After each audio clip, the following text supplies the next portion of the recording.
Hi everyone, it's me, Jaime again, and here we are for day 4 of the vlog. I'm really on a roll, I guess, and not much else going on. I do like this little thing I do in the morning between events. It really keeps me focused and gives me a sense of normalcy, I guess. Not working on the drawing table today. I am going to take the day off and spend it reading and probably watching movies and for sure play a musical instrument or two. Uh, that's what I do because it's raining out and I'm indoors. Shocker.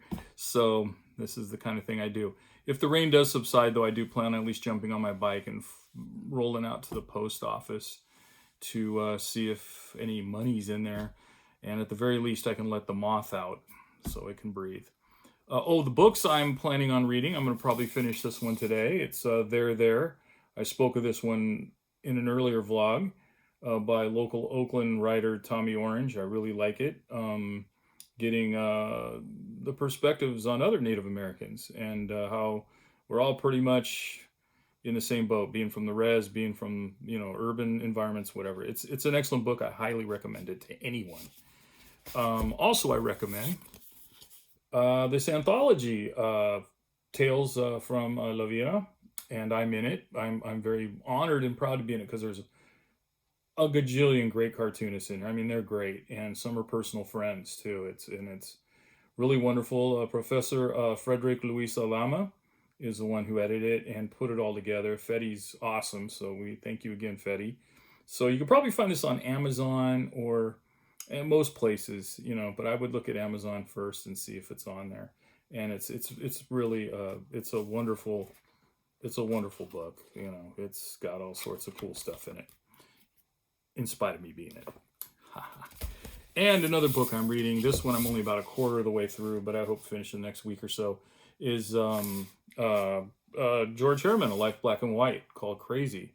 And George Herman is one of my biggest I probably have 3 really big cartooning influences I could cite, maybe 4. This guy's one of them. And he did Crazy Cat from the turn of the last century into the 1940s.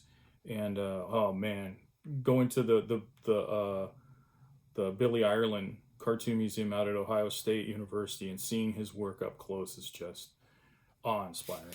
He's amazing. And the book's pretty good. It's giving quite an insight to his background and his upbringing, as well as his work and influences.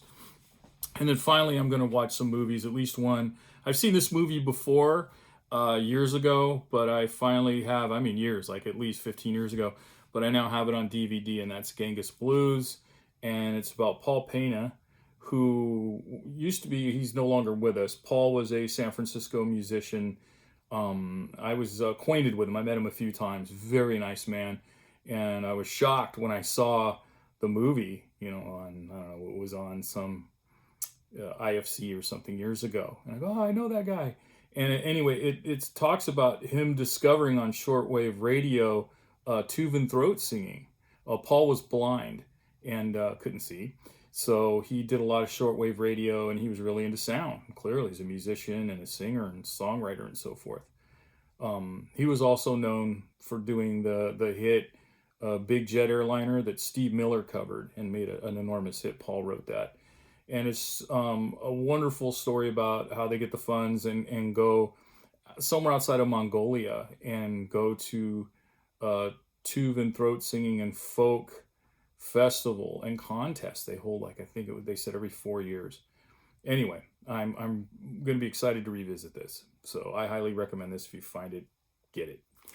If you're still doing CDs, I'm a little bit, I'm to the age now where I find a medium and I like it, I stick with it. Like I still listen to an iPod. I have all my music in it, and I hook it to a Bose speaker, and that's how I can pick an artist of the day. I just usually have most, if not all, of that said artist's material, and I just hit play all and just listen to them. Today, though, I'm not working on it, so there will be no artist of the day. So I hope that's okay. So otherwise, I hope you're all feeling well. I hope you're all up, as they say, staying up. I feel like going out and exercising. I know the rest of you also want to do that. Excuse me. Um, I'm still erring on the side of caution. I think the best plan right now is for all of us just to kind of stay inside, and the sooner we get rid of the virus, that we can lower that curve, the better. And then you can go outside and do all you want, because I'm looking forward to that. Because after all, we all want to get out and exercise. We all want to, meaning that if all these people do it, it's still, you're in crowds, and there's still all the stuff, you can touch things. It doesn't matter if you're 6 feet apart sometimes, especially when there's a crowd and somebody brushes up on you, or I don't know. Anyway, I digress. All right, so but otherwise, stay up, have fun, take care of yourself, take care of each other, and remember, be kind. I'll see you guys next time. Thanks.